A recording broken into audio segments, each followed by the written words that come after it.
एक राजा ने भगवान श्री कृष्ण का मंदिर बनवाया और उसमें एक पुजारी को नियुक्त किया। राजा की भी उम्र हो चली थी, पुजारी जी की भी उम्र हो चली थी और इतने वर्षों में एक नियम बना हुआ था कि सुबह सुबह राजा जो थे वो अपने सेवक के साथ में एक माला भिजवाते थे।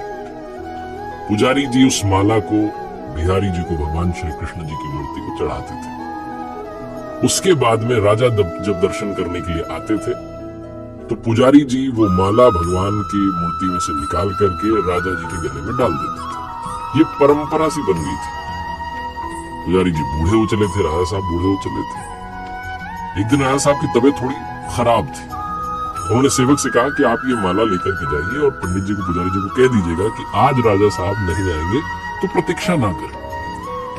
सेवक वो माला लेकर के गया, पुजारी जी को दी, बात पूरी बताई। पुजारी जी ने वो माला बिहारी जी को चढ़ा दी और उसके बाद में वो ये सोचने लगे कि इतने बरस से परंपरा चली आ रही है, लेकिन मैंने कभी भी भगवान जी की जो माला जब उतरती है तो उसे अपने गले में नहीं पहना।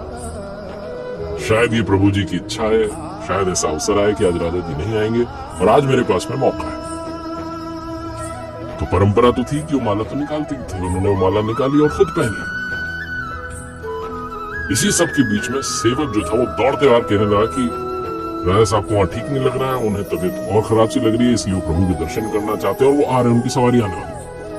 उन्हें लगा कि शायद ये परंपरा टूट ना जाए, वो तो आ रहे हैं। जैसे ही बात पंडित जी को मालूम चली, उन्होंने फटाफट से वो माला अपने गले में से निकाली और जाकर के वापस भगवान जी को पहना।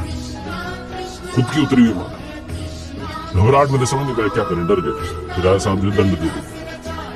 राजा आए और पुजारी जी ने वही जो परंपरा थी उसको निभाया। वो बिहारी जी के गले में से, मूर्ति में से वो माला निकाली और राजा साहब को पहना दी। जब राजा साहब को पहनाई तो उन्होंने देखा कि उस माला में एक सफेद बाल था।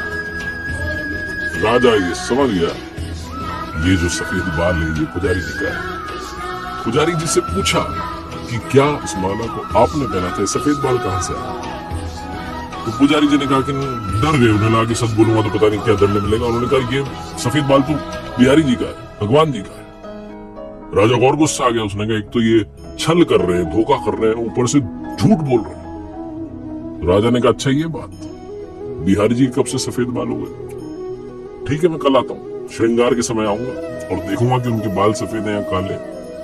अगर बाल काले निकले, सफेद नहीं निकले, तो आपको कल ही मृत्यु दंड दिया जाएगा। आपने इतना बड़ा छल मेरे साथ में किया। राजा गुस्से में तमतमाता हुआ चला गया।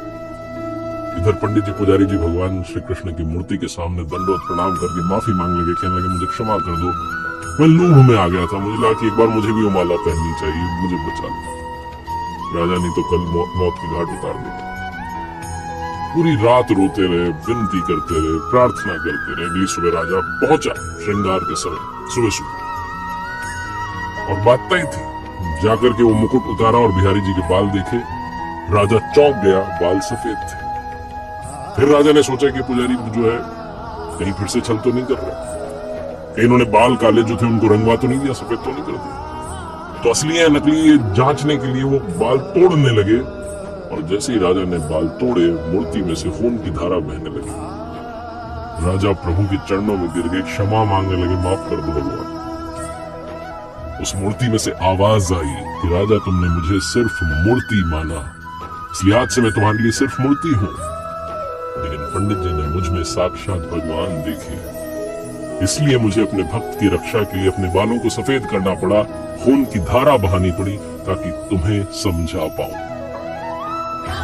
मानना चाहें तो पत्थर में भी भगवान है, भाव बस से भगवान, जहां भाव है वहीं भगवान।